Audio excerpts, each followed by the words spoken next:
Ating pag-usapan po ngayon ay itong patuloy na lumalabas na masasalimuot na mga isyu. Sabihin nating laban sa mga Duterte, style ng mga Duterte, galaw ng mga DDS or DS, at itong isa pa rin, nakaalyado nila, grupo ng Kingdom of Jesus Christ at itong si Kibuloy. Kasi itong kay Kibuloy, unahin natin ito, ano man ang mangyari dito, mahuli man o hindi, malaking malaki na ang damage sa kanila. Dahil talagang hindi sumunod sa batas. Sa ilang buwan na halos mag-iisang taon na siyang hinahanap sa Kongreso, Senado bago pa yung mga court order. So damage yan sa kanila. Okay?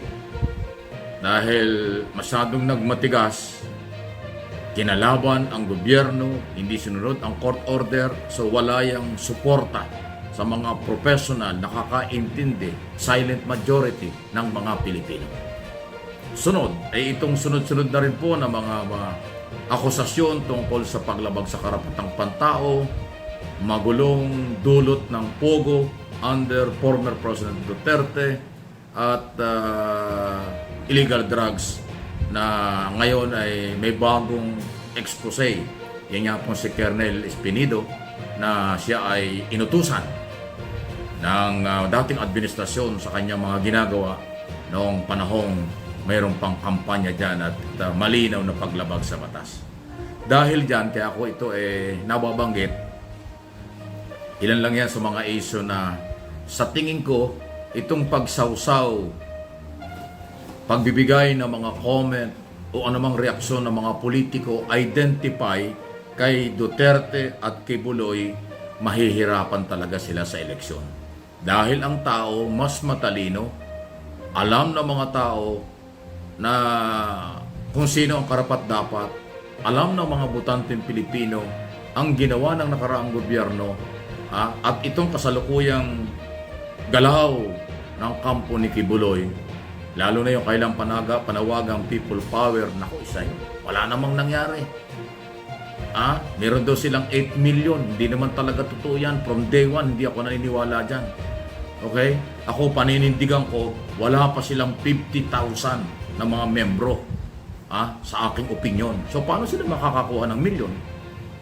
Ilang linggo na, ilang buwan na, halos taon na ang kailang panawagang people power. Walang sumusuporta. Kasi nga, alam ng mamamayang Pilipino, ang issue kay Kibuloy at kay Duterte kakaiba at hindi pang national, hindi basihan para magpalit ng administrasyon, hindi basihan para palitan si Pangulong Marcos o anumang gusto nilang mangyari. Isa lang ang gusto nila, palitan para iupo nila ang kanilang gustong maging Pangulo na si Sara Duterte para magpatuloy ang operasyon siguro ng pogo o mapagtakpan ng human rights violation, kasi doon sa mga hearing, maging Senado at Kongreso, lalo na sa Quad Committee, talagang umaamin ang mga testigo mula sa hanay ng kapulisan at iba pa na merong paglabag sa karapatang pantao, na yan ang issue before International Criminal Court. Kaya yung ICC, hindi na nga nila kailangan magpunta rito para mag-imbestiga. Mag-monitor lang ng Quad Committee ng Kongreso, marami na silang makukuha ang impormasyon. Lalo na yung pinakahuling sinabi ni Colonel Espinido, na isa sa malapit kay Duterte at Bato de la Rosa, na inamin niya on record na sila inuutusan. Maliban dyan, may mga reward system pa.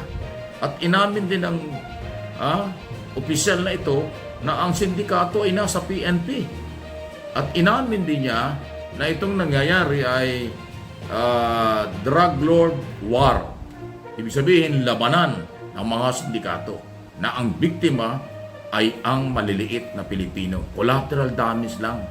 Yung mga simpleng naging biktima ng karapatang pantao sa loob ng 6 na taon ng nakaraang gobyerno. At dahil dyan, babalikan ko yung mga identify, ay nang bahala kung sino yan. Alam naman natin yan, na may ingay na politiko na kumakampi kay Duterte at kay Buloy. Paano iboboto ng taong bayan yan? Ang eleksyon ay sa Mayo na ng 2025. Ang filing ng Certificate of Candidacy ay sa October na, this year. So makikilala natin. Yung galaw nila ay hindi para sa pangkalahatang Pilipino o hindi para lang sa kailang kaibigan o kanilang siguro pinakinabangan. Ay hindi ho pwede yan. Tandaan nyo, every eleksyon nagiging matalino ang botante.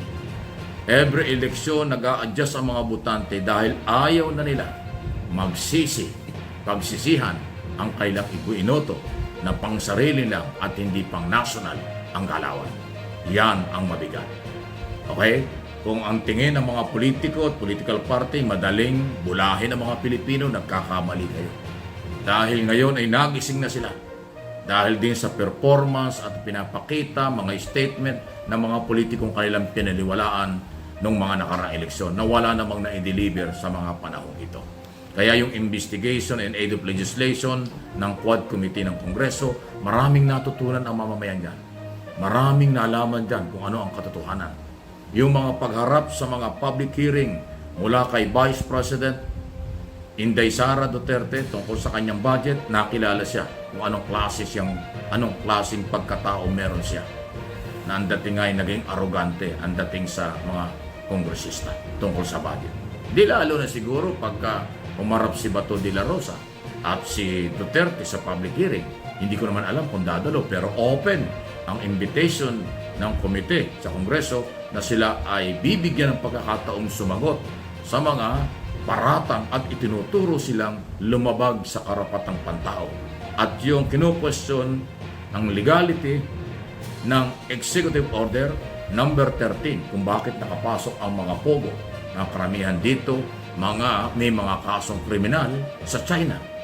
Pilipino o fake Pilipino, nagpuno rin Pilipino pero mga Chinese national na nagtakbuhan pa at dumayas katulad ni Alice Goo.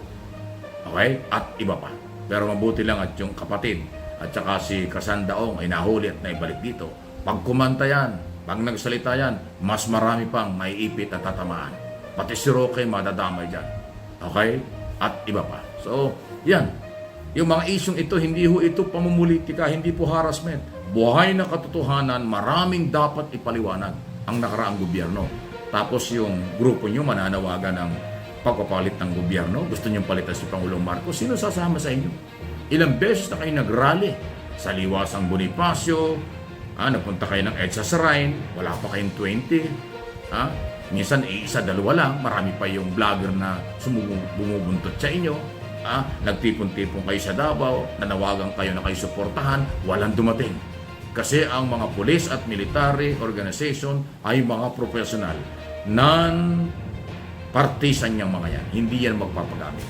Ang mga anumang relihiyon at anumang sektor ng ating lipunan, dahil sa inyong mababaw na issue at personal na issue, hindi niyo makukumbinsi. Tandaan niyo, sinasabi ko, ang mamamayang Pilipino para suportahan kayo sa inyong bangungot na panaginip, pangarap, na magpalit ng administrasyon nang wala sa lugar.